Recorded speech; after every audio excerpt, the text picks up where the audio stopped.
malayo-layo pang lalakarin. Pupunta ako ng Deriat. Doon sa bridge doon.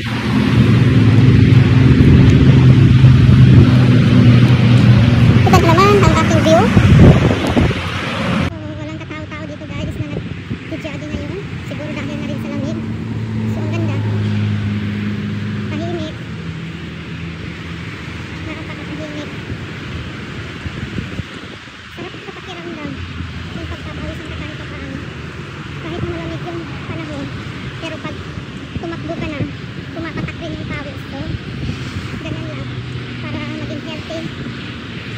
Kailangan natin talaga mag-exercise araw-araw kahit mga 30 minutes lang. So, let's go! Malayo pa, pero malapit na.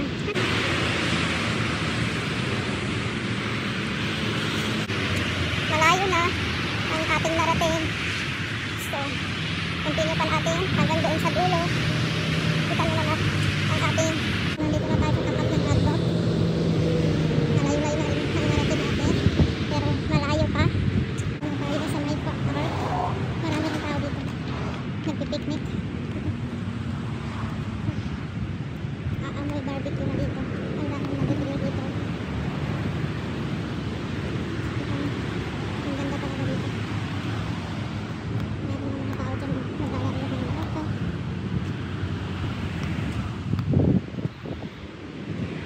Mini fountain.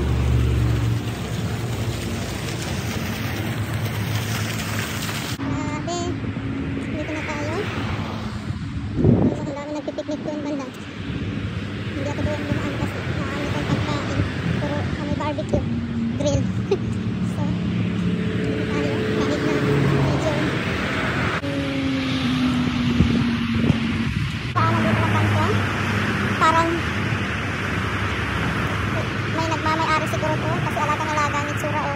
Ang papress talaga. Sabi may kanto. Meron din food size doon. Sino kayo nagtanim nito?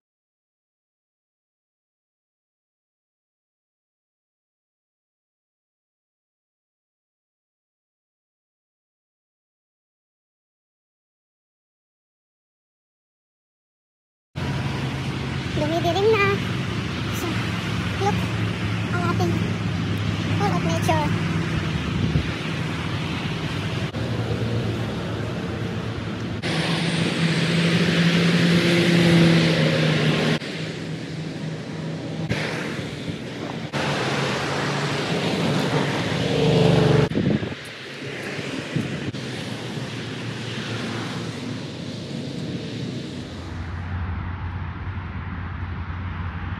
So, pauwi na tayo at dumidilim na. Nandito na ako sa may park.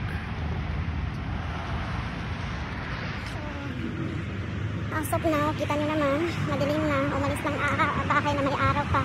Pero, uuwi ng bahay na, medyo, dumidilim na rin. So, let's go, grabe ang pawis. Katao-tao. Pero, dito kasi, kahit walang tao yan, huwag kang matakot kasi napaka-safety ko ng lugar na dito sa Abu Dhabi. Kahit mag-isa ka lang maglakad, nothing to worry. At napaka-safety ko dito. So, kita nyo naman walang katao-tao.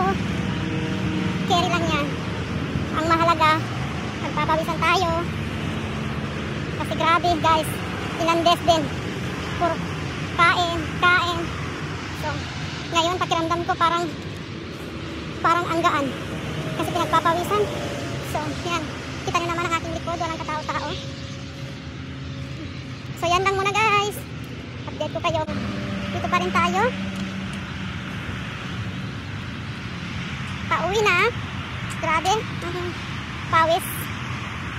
How many? More than 2 hours din na paglalakad. Andito na tayo sa Beila. Pauwi na, malapit sa bahay. So, alhamdulillah. I feel more better now kasi pinagpawisan po. Napakagaan sa pakiramdam. So, yan lang guys. At hinihingal na po ako dahil more than 2 hours din po ang aking linakad. So, yan lang po. Bye.